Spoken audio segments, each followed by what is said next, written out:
تو اس میں 2 ہی ٹائم جو ہے نا وہ کھانا ہوتا ہے، سحری میں اور افطاری میں.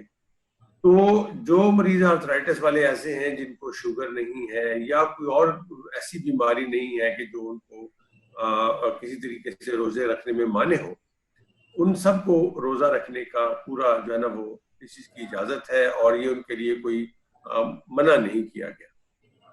باقی یہاں تک بات یہ رہ گئی کہ جو خوراک ہم منتخب کریں گے تو وہ ہمیں یہ چاہیے کہ ہم اپنے وزن کو کنٹرول کرتے ہوئے سحری اور افطاری میں مناسب خوراک لیں.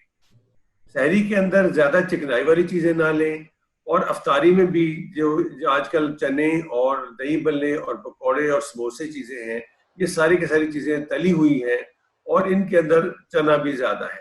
تو دیکھا یہ گیا ہے کہ چنا اور تلی ہوئی چیزیں دونوں ان مریضوں کے لیے نقصان کا باعث بنتی ہیں، کیونکہ یورک ایسڈ کی مقدار بڑھنے سے بھی تکلیف میں اضافہ ہوتا ہے، وزن بڑھنے سے بھی تکلیف میں اضافہ ہوتا ہے. لہٰذا کھجور کھانے میں 1 یا 2 کھجور لینا اور فروٹ چاٹ لینا ان کے لیے زیادہ بہتر ہے بنسبت تلی ہوئی چیزوں کے، جو کہ پکوڑے اور سموسے کی شکل میں ہوتی ہے. اور تیسری بات جو ان دنوں میں وہ یہ ہے کہ افطاری کرنے کے بعد تراویح میں یا اس سے آگے پیچھے تھوڑی سی چہل قدمی کرنے سے ایک تو یہ ہے کہ وہ جوڑ جو ہے وہ سہل ہو جاتے ہیں، اور دوسری بات یہ ہے کہ وزن بھی بڑھنے میں وہ یہ رکاوٹ بنتی ہے. چلیں سر، بہت بہت شکریہ. اب جو آخری سوال ہے وہ موسٹ امپورٹنٹ، اور وہ ریگارڈنگ ٹو میڈیسن ہے کہ ان دنوں میں جو کیا پروٹوکول ہونا چاہیے میڈیسن لینے کا. آیا کہ وہ روٹین کی میڈیسن لیں یا اس میں کچھ رد و بدل کریں، ان کا کیا پروٹوکول ہونا چاہیے؟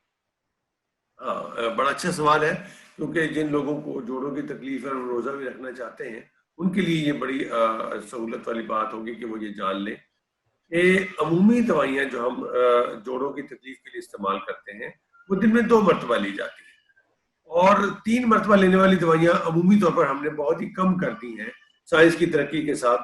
اب دوائیاں ایسی آ گئی جو BT ڈوز میں اور ایک صبح اور ایک شام کی ڈوز میں ہی دی جاتی ہیں. لہٰذا اس میں کوئی مذائقہ نہیں ہے کہ جو دوائیاں صبح ناشتے میں لیتے تھے وہ سحری کے ساتھ لے لی جائیں، اور جو دوائیاں جو ہے نا وہ رات کو لینی ہوتی تھی وہ افطاری کے ساتھ لے لی جائیں. اس میں کوئی مذائقہ نہیں. تو عموماً دوائیاں جو ہے نا وہی جو دوائیاں صبح شام کی تھیں وہ سحری اور افطاری میں چل جاتی. دوسری بات یہ ہے کہ جو درد کی دوائیاں ہیں وہ عموماً ایسیڈیٹی کا باعث بنتی ہیں کچھ مریضوں میں، تو ان کے اندر ذرا ہمیں احتیاط رکھنی چاہیے کہ درد کے لیے پیراسیٹامول ان دنوں میں زیادہ بہتر ہے بنسبت باقی چیزوں کے جو NSAID گروپ کہلاتا ہے، اور پیراسیٹامول سے تو معدہ بچا رہتا ہے. اور دوسری بات یہ ہے کہ کم سے کم لینی چاہیے. یہ زیادہ تر ہم جو ریکمینڈ کرتے ہیں وہ یہ ہے کہ درد کی دوائیاں افطاری کے ساتھ ہی لے لی جاتی ہیں، تاکہ اس کے بعد خالی معدہ نہیں ہوتا اور کچھ نہ کچھ انسان جو ہے نا رات میں پانی پیتا رہتا ہے اور کچھ کھاتا رہتا ہے. تو اور تیسری بات امپورٹنٹ اس میں یہ ہے کہ کچھ دوائیاں ایسی ہیں جو کہ وٹامنز وغیرہ بہت زیادہ مطلب لوگ لے رہے ہوتے ہیں، وٹامن کی گولیاں، تو ان کی اس رمضان کے مہینے میں خاص ضرورت نہیں ہوتی ہے، کیونکہ عمومی طور پر کھجور، فروٹ چاٹ، دہی، لسی کا استعمال بڑھ جاتا ہے. تو لہٰذا اس مہینے میں وٹامنز کی زیادہ گولیاں لینے سے کوئی پرہیزی کرنی چاہیے اور ان کو اوائڈ کیا جا سکتا. چلیں سر، بہت بہت شکریہ آپ کے ٹائم دینے کا. آخر میں آپ جینکس کے لیے اور جینکس کے ویورز کے لیے کوئی میسج دینا چاہیں؟ ہاں، صحیح ہے، کیونکہ میں تو اپریشیٹ کرتا ہوں جینکس کو بھی اور جینکس کے سٹاف کو بھی کہ جنہوں نے اس اپنے مریضوں کو رمضان المبارک میں بھی بھولا نہیں ہے، اور انہوں نے ان کے لیے ہدایات جو ہے وہ ہمارے تھرو ان تک پہنچانے کی کوشش کی ہے.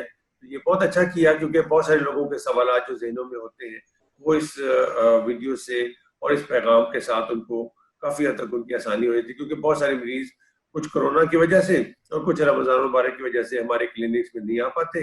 ان کے لیے یہ جو مدد ہے، یہ جو پیغام ہے وہ آپ کے تھرو تک پہنچے گا، یہ بڑی اچھی بات. چلیں سر، بہت بہت شکریہ آپ کے بیزی شیڈیول میں سے ہمیں ٹائم دینے کے لیے. اور اس طرح کے سیشن اور بھی انشاءاللہ ہم فیوچر میں کنٹینیو رکھیں گے، just to aware the people about the arthritis its management. اور آخر میں ایک بار پھر آپ کا بہت بہت شکریہ. اللہ حافظ سر. اللہ حافظ.